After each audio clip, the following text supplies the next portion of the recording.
right, so we're going to get started with our session on estimating profitably, and I want to introduce you to our two amazing guests that we have here today. I'm going to start on the end with you, Matt. So forgive me for reading a little bit, but Matt got into the trades at the age of 15, working for his father.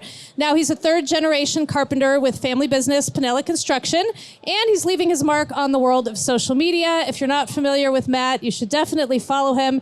He's got over 400,000 combined pro followers on YouTube and Instagram, and he's really made a name for himself with Matt Bangs Wood, which I know you were asking me about earlier, where he combines his dedication to carpentry with his passion for photo and video.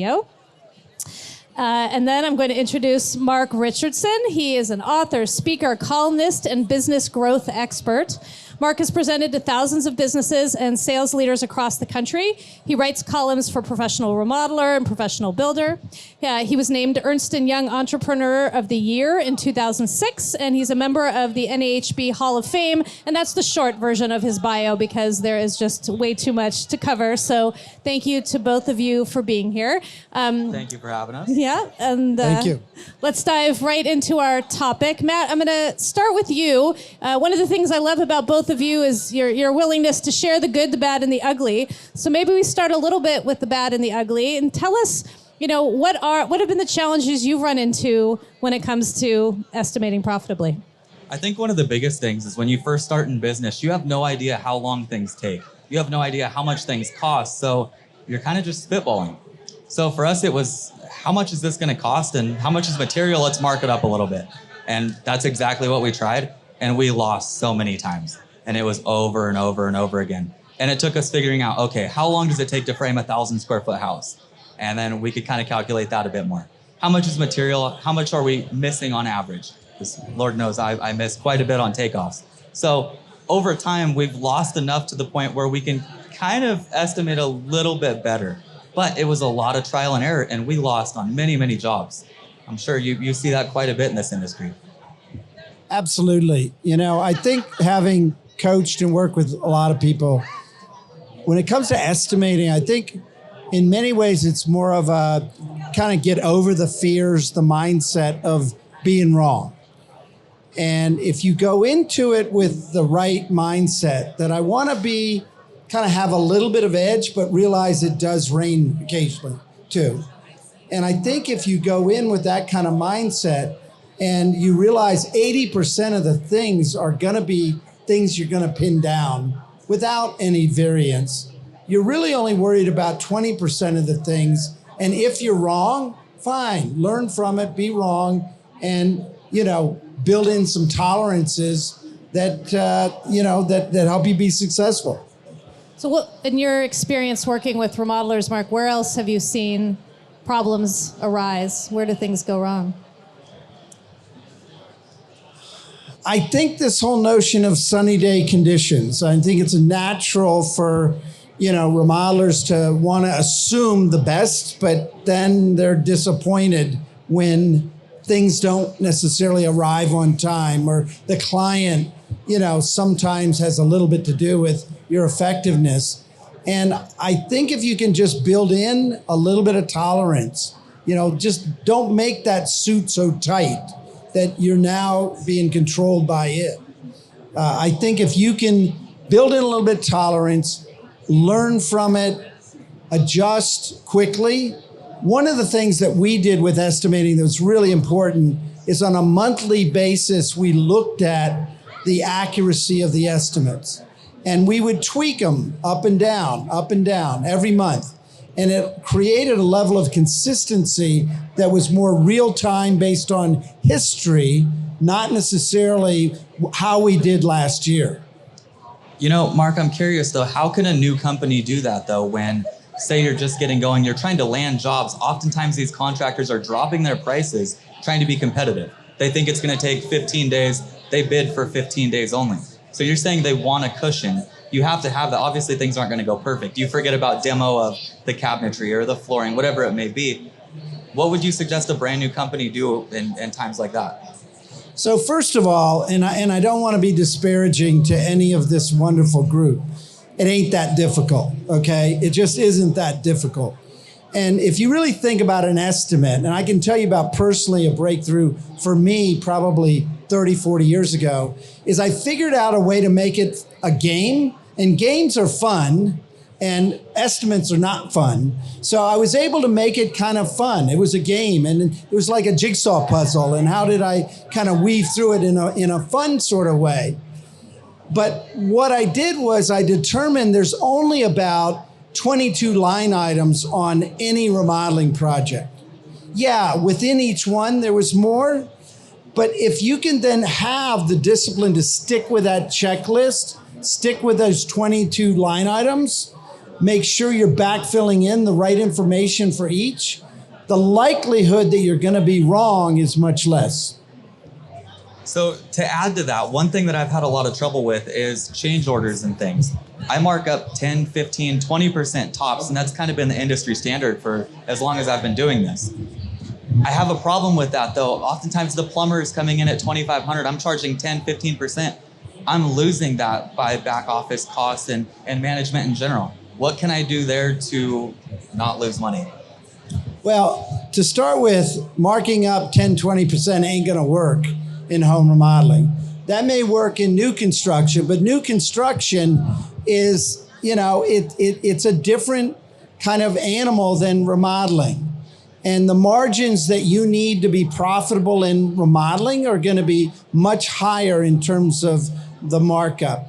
I mean, I can certainly give you insights on what I think makes the most sense, but I think if you build in enough tolerance, even in your markup and some contingencies, the likelihood that it's going to kind of fall into place. The other thing is, and this is something that's a little bit controversial, but I will say, it's clear in my mind, some remodeling companies are kind of very negative on allowances. And I get it. It's complicating the production process. The client may not be happy if something goes above or below. But if you want to be more accurate in terms of the estimate, those things that are the variable things, figure out a creative way to put it in as allowance. So you're transferring some of the risk onto the client and not just on you. So for example, if you got a tricky thing, a demolition or tricky kind of framing, or you're not really sure how certain elements in the roughing is going to be, you can always put an allowance for that particular item. So that way you're not going to be wrong because you've allowed a certain amount for it in your contract. That makes a lot of sense. For the longest time, it's been that 10, 15, 20%. I've been very hesitant to jump to 30, 40, 50%, even though I know I need to do it. Have you seen any pushback with any of the people that you're working with it? Yeah, I mean, I think we are our own worst enemies when it comes to markup. I work with a group in Rhode Island, wonderful group. They're salespeople it's a relatively small company, but they have about 5 designers that are young women, all designers that get involved in the estimate, and their margin is 100%. They mark everything up 100%. And when I have individual conversations with them, they don't know any better because it's not their own baggage of what they should be charging. So you gotta, maybe some of you have to go through a little bit of therapy, but you're worth it, and start with the profit and work backwards. And you realize that, having a 40, 50, 60% markup is not at all an unreasonable markup for a professional company if you're providing that level of service. I've been in therapy for many years and it's helping, but I'm curious, would I be disclosing this 50, 100% markup to clients, or how would I pass that? That's the hardest thing for me. I've had contractors and builders that I've worked for in the past that simply ask me, what's your cost and what's your markup? Is that something that I need to be explaining to people? Matt, that's a great question. And needless to say, if you've been asked that, since I'm so much older, 10 times, I've been asked it maybe 1,000 times. It's all in how you answer a question. So when a client asks you the question, tell me a little bit about your markup, that quick answer is, estimating has a little bit of an art, and what we generally target is between 5 and 10% net profit. 9 times out of 10, when you give that kind of response, the client will say, oh my God, Is that all you're really targeting? Now, I would venture to say most of you don't make more than 10% net profit after you have paid for yourself, paid for your office, paid for everything. So you're literally disclosing the profit margin, and you're able to communicate it with a client in a very effective way. That makes a lot of sense. So Matt, when you've tried to have those conversations, or how has it gone? Like, what have you tried, and what do you think about this idea of really just talking about your net margins, including your overhead, right? Not the project specific margins, but what you make as a business. That makes perfect sense, but I think a lot of the times you're working with people that want to know what you're paying for things and what you're making on top of it. Instantly, people think it's pure profit. It's not, though. So that's been the hardest conversation for me is I need to cover my business, but at the same time, we can't lose money on every single thing we're doing. If I bring a plumber in for $2,500 and I eat the cost on top of it, it makes no sense. So it's been tough. So, and Mark, you've probably had these conversations, but I'm sure there's a way to talk about how that isn't the right way to look at it, because it doesn't include really what you're paying for things, right? It's only a piece of what you're paying for things. But this kind of positioning things to clients comes up for everyone constantly, all the time. So any other suggestions on how to have that conversation? And I know, I've worked with builders in the past, and they've found that showing an anonymized estimate for another client for a similar project can be helpful because it anchors them, and you show them something that's real world. So instead of you're like, oh, I'm just pulling these numbers out of the air, you can say, this was the finished project, this is the address, like they could even see, what you did. And that adds, a layer of credibility if you're getting a lot of pushback. But curious what techniques you've tried. Yeah, so the more you think of this as a conversation more than you're on the witness stand. And in a conversation, it's two-way. So when a client would say to me, can you give me a breakdown on this? You naturally, I say you, the audience, are probably not happy with that question, right? I love that question because it gives me an opportunity to have a conversation. So the first thing I'm going to say is, absolutely. Are you interested in kind of getting an understanding where you're planning the money in terms of different rooms, or is it really more about the labor and the materials and subcontractors? They're going to respond because most of your clients are honest people, but they're just ignorant about remodeling. So they're going to say, well, I guess I was kind of curious about what that powder room was going to cost. And you say, okay, no problem. What I'll do is I'll isolate the cost of the powder room out from the core project so that you can at least have an understanding where you're investing the money. This is a game of like baseball. In baseball, if you bat .333, 1 out of 3, you're not only strong, but you're in the Hall of Fame. You're not going to bat 1,000 in this. So the advice that I'm giving you, this is about increasing your batting average, reducing some of your pain, but it's not going to work 100% of the time. And I think you bring up a good point, and this kind of comes up in psychology all the time. Don't assume you really understand the question, right? And I think that's what Mark's point is.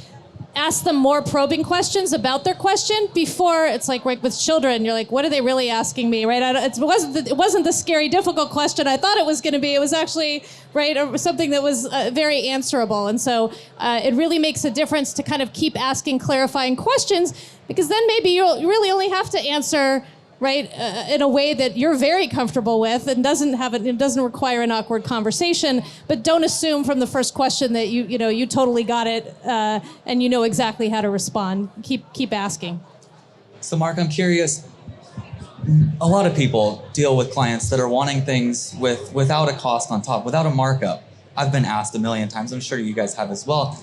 How do you handle that conversation, and what does that look like? I just had this conversation a month ago. So the client obviously is if they're looking for doing things without a markup, then I am probably, number one, encouraging them to go to the home center and do it themselves, okay? And I'm doing it in a loving way. I'm not doing it in a arm wrestling way, in a way that, I think that's reasonable. If the budget you want to put into this is X to Y, then you might be better served by doing it this way as opposed to working with a, professional. I oftentimes think using metaphors is a good way to communicate, because I go back to your clients aren't bad people, they just don't understand. What they do understand, let's say going to an attorney that works out of the basement of their home versus a law firm that has a lot more specialists. They're not going to expect to pay the same for one versus the other. Or going to a doctor that does one heart surgery a year versus one with a practice that does 150. Remodeling has a lot of risk to it, and you have to determine the right kind of company to work with. The more I think you weave that conversation in, I'm a big believer, and this sounds a little bit wordsmithy, and I'll apologize for that. It's their budget, not your estimate. And the more you can make it about their budget and not the estimate, you're then the advisor. You're guiding them how to spend their money, not necessarily controlling just the cost. Yeah, actually, that's one of my favorite thoughts, I think, today, because, what happens when people are starting to drill in on the specific cost, they probably are trying to manage their budget, right? It's kind of back to that, are we asking the right question about what the ultimate goal is? If the ultimate goal is, well, I'm just trying to figure out how to get the budget down to something I can afford, then you can, reframe the conversation and say, okay, let me give you, let's do this the right way. I can give you some advice on that. Yeah, so we could drop products instead, get a cheaper product. We have to keep our markup. We have to stay profitable. Well, you're doing a service, right? I mean, what were we talking earlier about? How to get comfortable with the fact that you have value, you're adding value, it's an important service, and same thing. If you don't want the service aspect, then you can go to Home Depot and do it yourself. But good luck with that. Good luck with that. Mark, oftentimes we get to the end of a project. I've seen it time and time again. We get to the end, and I'm looking in the accounts like, where the heck did all the money go? And I know payroll costs a lot. I know material charges. I understand all that. But we get to the end, and I know you've talked about profit first many times. What does that look like in a construction business, and how does that work? It's something I would love to implement. Yeah, and I know this sounds a little bit of, speaker talk, but if you start with the end in mind rather than the beginning, then you're probably going to make more money. So start with the profit that you'd like to make. If you feel, for example, that you deserve, and I would argue you deserve this, even your clients will tell you you deserve a 10% profit. And then you back into the estimate, what does it cost me to do this business? And it's not that complicated to figure that out. And then you have the cost, right? So it simply is taking my cost, putting in a markup that gives me the necessary gross profit that not only pays for me to be in business, but also the profitability. But, profit is a result. It doesn't have to be a thing in itself, with the only exception, if you're challenged here, start with the profit in mind first. So it sounds like you're saying, okay, it's 10% for the business overall. I know that for any job, that means I need to have a markup that's considerably higher. Maybe it is the 30%, et cetera. Maybe Matt, talk a little bit about where does process fit in with this, and how is making sure that you have something where you don't accidentally forget, right, parts of what's going into a job, or you don't forget to do change orders. How do you make sure that what you're doing is repeatable, that works with your team, that, puts a process in place that makes sure that, yes, now you know what you need to mark it up, but how do you make sure that you're executing on that and everything is there? See, that's a tough one, because what he's explaining would be reverse engineering from the very top all the way back down to the bottom. And depending on what you're doing, subcontracting with rough framing can be very competitive. You can't have just a crazy markup on top, because you're going to lose to the lower competitor. And it happens like that over and over again. So with that, I'm kind of curious, is this mainly for remodeling, or do you think this could be done successfully in a new construction business? Yeah, I mean, Matt's asking a great question, because, all remodeling, all new construction aren't created equal. I'm a big believer that you want to have a relationship with a client, with a homeowner, with a client, with the end user.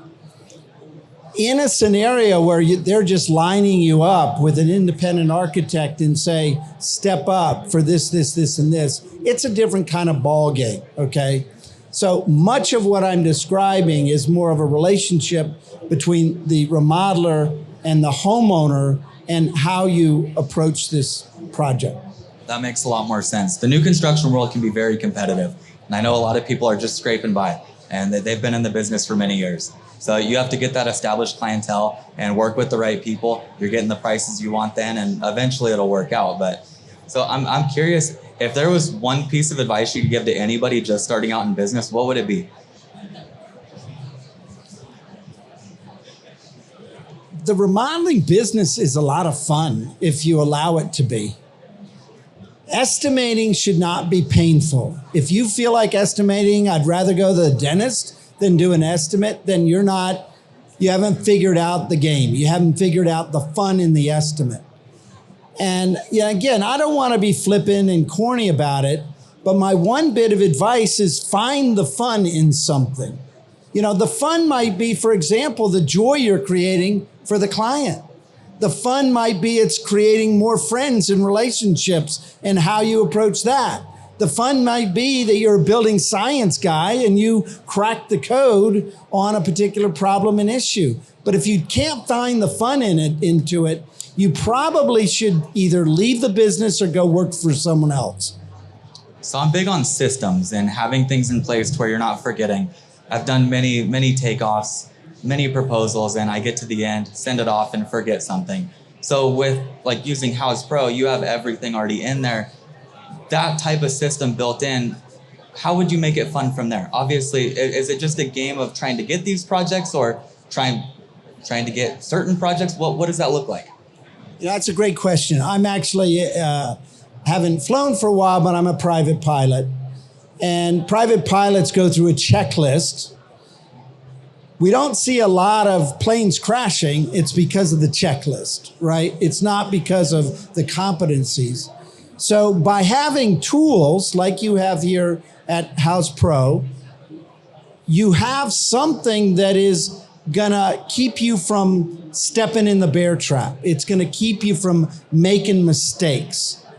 And if you're not constantly worried about looking over your shoulder at what mistakes you're gonna make, you are able to focus on the things that are more interesting and more enjoyable. I didn't know I could have flown here with you. You couldn't. Did you drive? No, I flew, but I'm commercial. Next time we're taking your plane. So with House Pro, what I liked about it is they have a full breakdown. You could just punch in a kitchen remodel, and it shows you the breakdown from demo to cleanup to disposal, all the way down to knobs and pulls. And I think that's something a lot of people forget about. I know I've done it many times. You don't factor in getting rid of things. You don't factor in cleaning up everything. And there's a lot of that happens on the job site. Yeah, another interesting kind of psychology, it's what we used to call the while you're here syndrome. When a project grows to a certain size, we don't tend to look at it to the same degree when it's very small. And we tend to, we can do that while we're here. It's the while you're here syndrome. That's not a successful way to price or estimate projects. You have to have the discipline to follow the detail, select, deselect, but don't skip that step. And that leads me to my next question. We do time and material quite often. I know some people that are charging a flat rate of, say, $75 an hour per employee.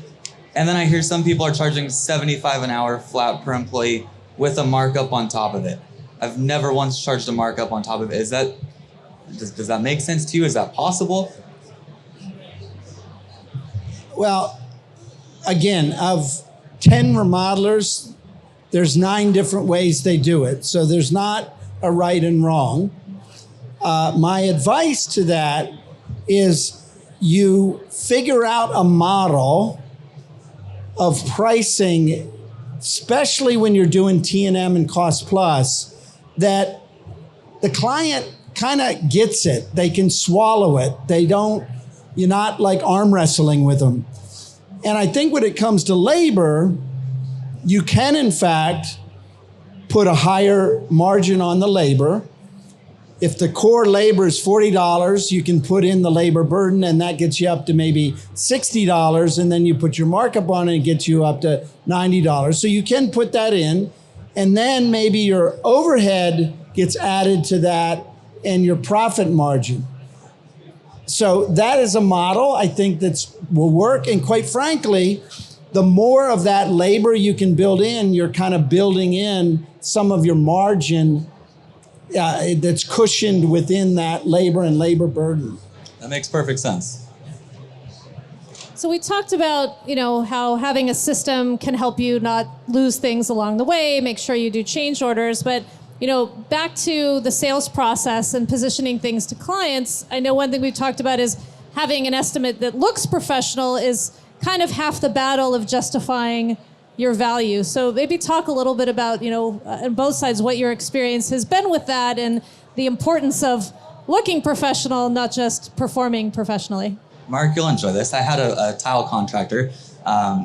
He wrote it on it was like a napkin. It was a good napkin, like a bounty sheet at least. But it was written on there with all of his pricing, his breakdown. The guy does amazing work. He can't fill out a W-9 either. But the proposal, this man does very talented tile work. He could be working with any builder he wants to, but I feel like that presentation is it's lacking. If he were to hold himself to a higher standard and say use House Pro to put together a better looking proposal, I feel like he could be in many more doors than he is. Do you feel like presentation is key? Yeah, totally. Matter of fact, one of my former associates with my business, he said something, I don't know, a few years ago in a presentation I brought him in for, is that, the documents need to be beautiful too. How you present it, that menu needs to be beautiful, not just something that's got food stains on it. And I think, to your point, having tools, especially technology tools like In-House Pro, that make that more beautiful, make that more professional, it becomes something I trust. I believe in it, as opposed to just something efficient. I don't want to take a stab at your age. I'm not trying to do that whatsoever. Having gone from the times where it was a basic Word doc, and even before then, to now everything being digital, what would you tell somebody that was on the fence about jumping into? That's the biggest pushback I get is everything's on a computer. Nobody's ready for that yet, or at least the majority of people aren't. What would you tell somebody that's looking to but say doesn't want to? So to your point, I'm a little bit older, and I do know how to draw by hand. I don't need to, use all these kinds of tools. Do you know cursive writing? I do. Don't use it very often, but I do. But what I will say is, having been a speaker for quite a while, I used to say 10, 15 years ago, technology will revolutionize this industry. For the last 10 years, I've been saying technology has revolutionized this industry. So respectfully to everybody here, and I know there's some folks here that have a lot of sawdust in their blood and, like to do things the old way. But, using technology is like wearing shoes. Come on, get over the old way and at least integrate in some of the fundamental technologies, because what's interesting about this, and Liza and I had a session earlier, is now more than ever, the client is responding more to those companies and the technologies they're using. It's not making you more efficient. It's actually a sales tool to have the client see you and differentiate you from the pack by having technologies. Right. I mean, you gave an example that, you helped a design build firm with their sales presentation, and they ended up adding in a slide about the technologies that they used. And that ended up being the most popular slide when they sat down with the client. They didn't want to spend that much time on the team or anything else. They wanted to know how they were going to be able to engage, what was kind of going on behind the scenes and for them with technology. So I think folks are often surprised about how that can actually be a selling point. Yes, you looking professional is great, and yes, you want to do the stuff behind the scenes, but part of, as you're going through that list of how I'm justifying the markup that I'm asking, right, the service that I'm providing, often being able to show, the technologies that you've put in place can be a great sales tool to say, I'm current and I'm worth it. And I think that's a good check for yourself, is ask yourself, how does this technology benefit the client? Because if it's just about you being more efficient or saving a little bit of time, that's kind of boring to me. But if you can actually create a client and, again, have their experience be better because of the technologies, then it's going to be a real winner. I think it breaks down a lot of walls as well. It's full transparency. They don't know everything, but they see a lot more. They know the line item breakdowns, what things cost. So I think they feel a little bit more comfortable when it comes to building. Absolutely. I guess, Matt, we heard a lot about what hasn't been working. What have you put into place that has worked for you? And, I guess, you asked Mark for his recommendations, but as a younger builder, what are some of the experiments that you've run that have worked? So we're family owned and operated, and for the longest time, I've been the only one in my family that knows how to work a computer.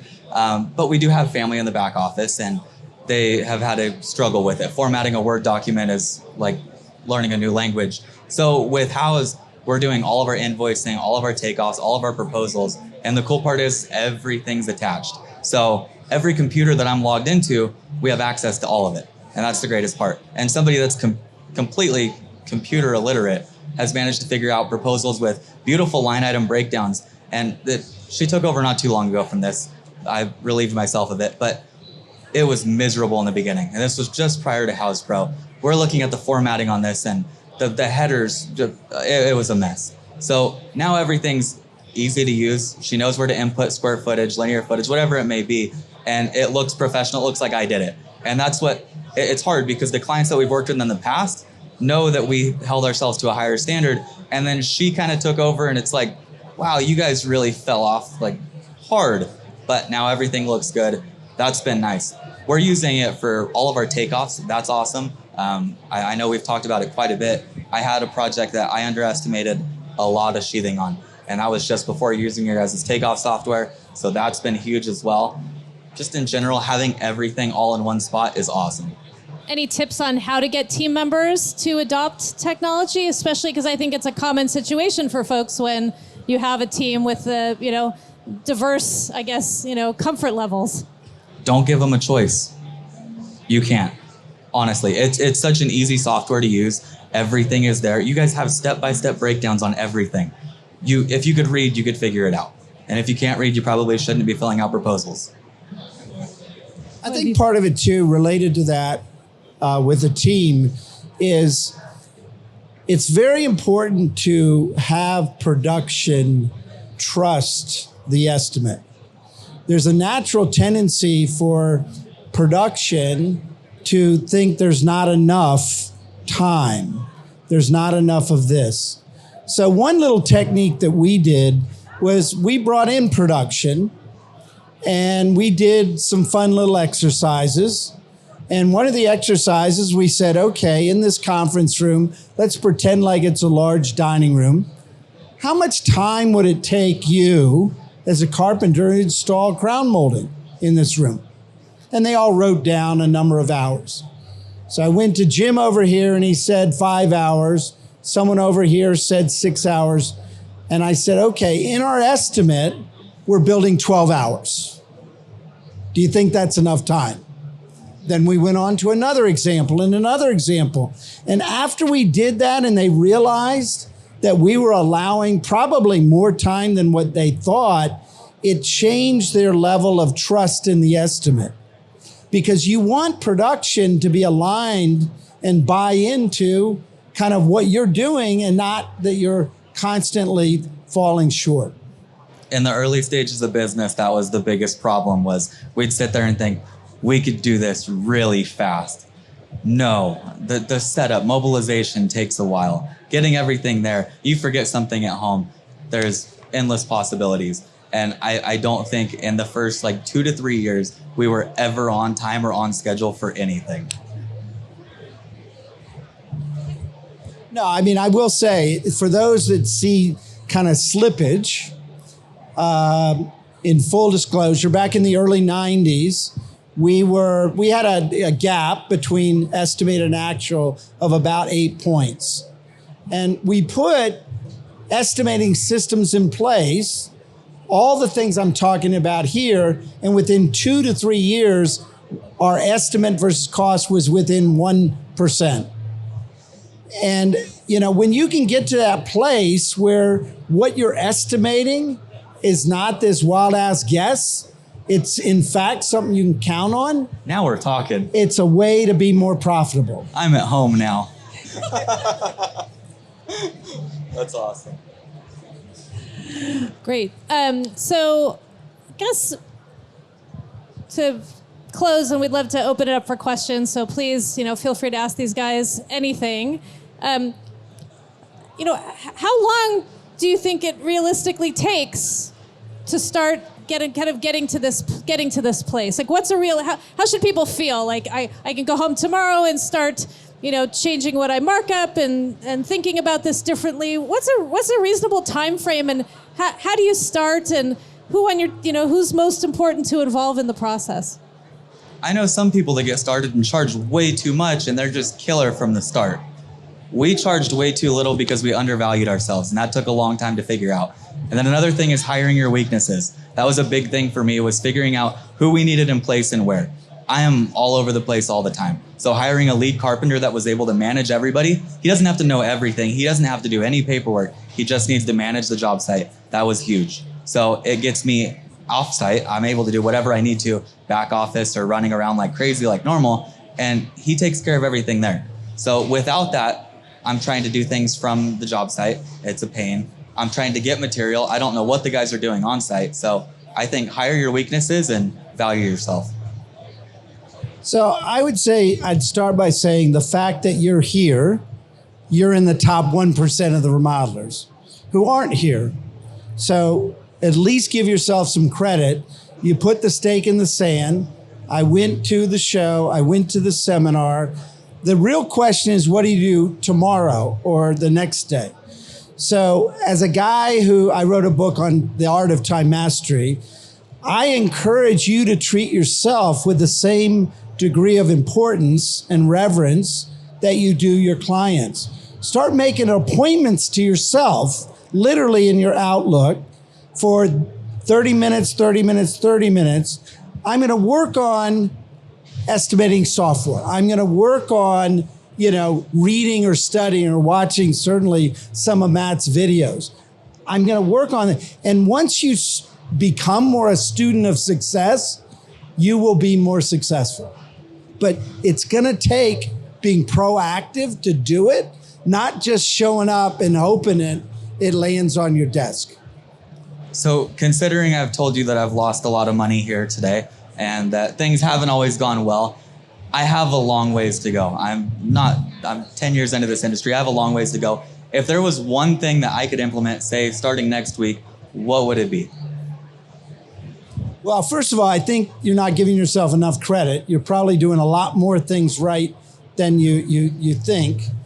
At the risk of overly simplifying, because I'm a high touch kind of guy, make a list of all the things that you do well. Make a list of the things that you don't do well, and then come up with a strategy and plan to focus on the things that you don't do well so you can move those into the other side of the column. You are just as good as my therapist. Thank you.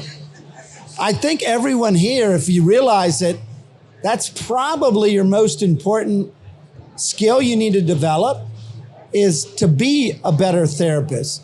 Earlier, Liza and I today, one of my comments was, your homeowner is your biggest competitor, not other remodelers. And when you think about that, it's their fears, it's their ignorance, and it's their overwhelm. And if you can be a better marriage counselor, if you can be a better therapist, if you can be a better financial planner for them, and all those things require skills, you're going to be more successful in this business. I love it. Amen. Anyone have questions for these guys? Good to see Come you. on, we got lots of wisdom up here. Any questions for the gang? Okay. What about the app would you say? You're good. What about the app you enjoy the most? I just came up a little bit late. So what about the app or House Pro do you enjoy function-wise the most? I think the biggest thing, you're a tile contractor, you don't have a bunch of people in an office, correct? It's super easy to manage. You have everything in one spot, and it's not going to break the bank. So that's the biggest thing. If you are looking for construction management at all at a decent price with everything you need, it's kind of the only way to go. Well, thank you guys so much. A big thank you, round of applause to our panelists who are amazing. Thank you guys so much. Great session.